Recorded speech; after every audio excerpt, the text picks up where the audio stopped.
Соңғы 10 жылда деструктивті идеяны таратудың да, онымен күрестің де сипаты өзгерді. Экстремистер интернет менеджментін меңгеріп, әлсіздерді өңгеріп, жүрген жерін төңкеріп, адамды түрлі амалмен арбауда. Цифрлық жүйедегі тұзаққа түсіп қалғандардың бірі маңғыстаулық жерлесіміз Нұраддин. Бір сөзбен айтқанда, мен қуыршақ болдым болса, 2015 жылы дін жолына түсіп, мешіт жақын болғаннан кейін дінге қызығушылығымда болып көрші бердім, жаңағыдай басқа ағым дін ұстанатын болып, жаңағыдай садафит дейді. Намаз оқуына басқаша оқиды, оқығанда адамды өзіне тартып, сол жолға қызығушылықпен, жаңағыдай білместікпен түстім деп ойлаймын енді. Нұраддиннің ата-анасы зейнетте, өзі үйдің кенжесі. 9 сыныптан кейін колледжге түсіп, дәнекерлеуші мамандығын меңгереді. Бірақ жаңа ортасы мемлекетті даттап, радикалды идеяны жақтап, 21 жастағы жігіттің санасына улы уағыздарын құяды. Сол ойдың күшімен Нұраддин жақындарын жау санап, айналасындағылармен араласуды доғарған.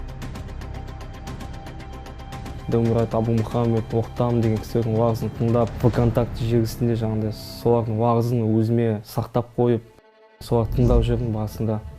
Имамдарды жамандайды, олардікі қате, дұрыс емес, тыңдама, шубха салады дейді, жаңағыдай, күмән салады дейді. Уағыздарын тыңдасаңыз, Хамад ибн Абдул-Ваххабтың 3 негізгі кітабын негізге алады. Ол еңбекті біз білеміз, тыйым салынғанда сәләфизм дағуатының, жаңа призыв дейді ғой, соның ғана бір ақиқатта екенін көрсетуге тырысады. Мысалы, дінмен атана тұрған кезде танаңды емес, дінді таңдау деген сияқты, ол пайғамбарымыз заманда мүшриктерге қатысты аяттар түсті ғой, мысалға. Сол аяттарды бұл жерде мұсылмандарға қарсы қолданады, мысалға, олардың қателігі. Бұл аяттар мүшриктерге қатысты түскен, мұсылмандарға қатысты емес. Ділмұрат Махаматов, лақабаты Ділмұрат Әбу Мұхаммад. Оқтам Заурбеков, лақабаты Оқтам Абу Абдурахман.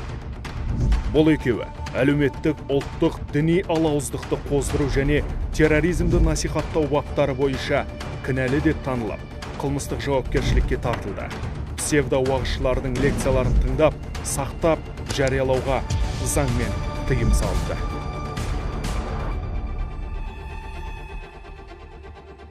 Ділмұраттың уағыз насихатына біз талдау жасадық. Діни алауыздыққа, діни бөлінушілікке себеп болатын уағыздарды анықтадық. Мемлекетке жаңа салық төлеу харам деген сипатта Ділмұраттың бір уағыз насихаты бар. Әхлі сүннат уал жамаат ғалымдар мемлекеттің аяққа тұрып дамуына жұмсалатын салықта онда ешқандай бір тыйым жоқ, керісінше қуаттайды. Ділмұраттың сабақ алған Меккедегі шейхтары солай жауап беріп жатыр. Ал демек, одан алған ақпаратын елге келіп, бұрмалап, өзінің нәпсісіне, өзінің қалауына, өзінің жамағатын қалыптастыруға деген идеологиялық тұрғыдағы жамағат жинаудың бір методологиялық әдісі. Олардың айтуынша енді жаңағыдай биташары дұрыс емес дейді, жаңағыдай сәлем салу осы дұрыс емес дейді, ол болмайды, ол ширк дейді, ол деген той болмайды, жаңағыдай садақа болмайды дейді, уже өзіміздің Қазақстан елі болған соң енді сол салт дәстүрден олар қатты жұмыс жасап жатыр деп айтсам болады. Мақсаты енді елімізді енді бүлік тұрғызу ғой.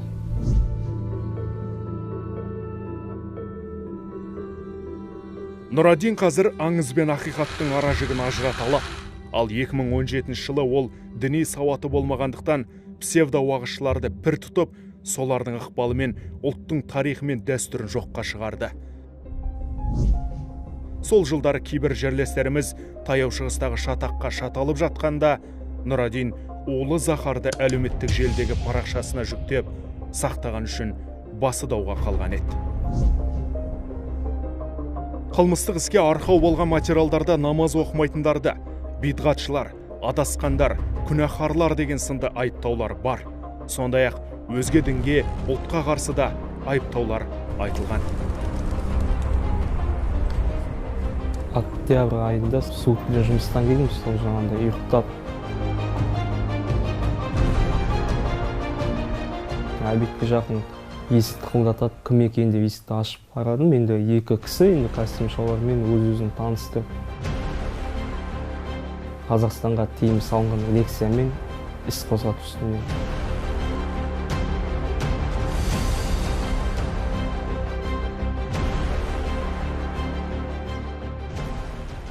Жалпы лекциялардың саны қанша еді сақтаған? Лекцияның саны көп болса 30-60 лекция. 30-60? Иә. Сотқа алатын кезде әке-шешем мен қатты қиналды ғой. Адам дінге келген кезде, егер де оның өзінің діни сауаты аз болып болмаса, өзінің жалпы сын тұрғысынан ойлау қабілеті төмен болып, санасы, жаңа бөтіркі дейтін болсақ, соның кішкентай ғана аузына жаңа қаншама ақпарат ол бірден сыймайды, адасу болады содан. Нұрадиннің ата-анасы сот процесіне қатыспады. Үкім шыққан күні жанында жалғыз апасы ғана болды. Істі қараған судья оны шығыстағы абақтылардың біріне 2 жылға аттандырды. Психологиялық атака жасалғанда бұларға, мысалға Ділмұрат, Назаратулла, қай-қайсының уағызын тыңдасаңызда, бір айтқан нәрсені қайталай береді. Ал жаңадан намаз бастап отқан адамға сол нәрсені нығыздап қайта айта береді. Әр бір уағызының кіріспесінде солардың негізгі ақидасы бар. Сол нәрсені кіріспесінде міндетті түрде айтып өтеді. 5 минут бойы міндетті түрде қандай уағыз басталса да соны айтып өтеді. Халықаралық деңгейде сондай бір танымал болған біздің бір идеологтар болды да, бірақ бәрінің жұлдызы өшті да. Бұлардың да ертең дәурені кетіп, тәдил деген бар да. Хадис ілімінде пайдаланатын бір тәсілді олар бүкіл салаға салып келгенде, кез келген адамды алады да, діннен шығармаса да, енді бұны адасқан, тыңдауға болмайды деген сияқты нәрселерді айтып жатады да. Сол үшін есімдерге біз алданып қалмауымыз керек. Сіз өзіңіздің парақшаңызға әртүрлі уағызшылардың уағыздарын жүктейтін болсаңыз, олар радикалды бағытта болатын болса, сізді жауапкершілікке тарту мүмкін. Яғни бірінші ескерту беріледі, әрине, бірден барып жауапкершілікке тарта қоймайды. Мен осы арқылы дінге қызмет етіп жатырмын деп ойлайды шыны керек. Жұмаққа барам дегендей түсінік адамда қалыптасып қалған. Одан кейін ондай нәрсе болғаннан кейін адам парақшаны алғысы келмейді. Біз оған жау сияқты болып көрінеміз шыны керек. Бұл жерде біз сақтандырып отырмыз. Соғыс бірден оқ атудан басталмайды. Әуелі ой адамның санасында туындайды. Содан кейін ғана физикалық формаға айналады. Шетелдік псевдоуағызшылардың кәсіби өңдеуінен өткен талайлар бөтен жердегі бөтен соғыста мерт болды.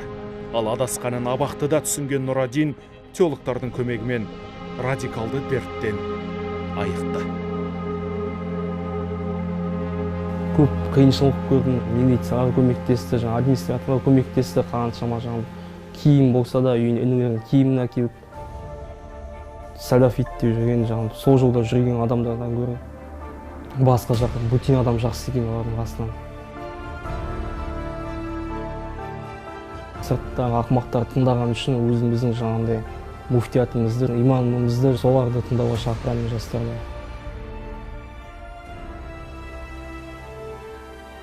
Кешірші мен анашым, әкешім,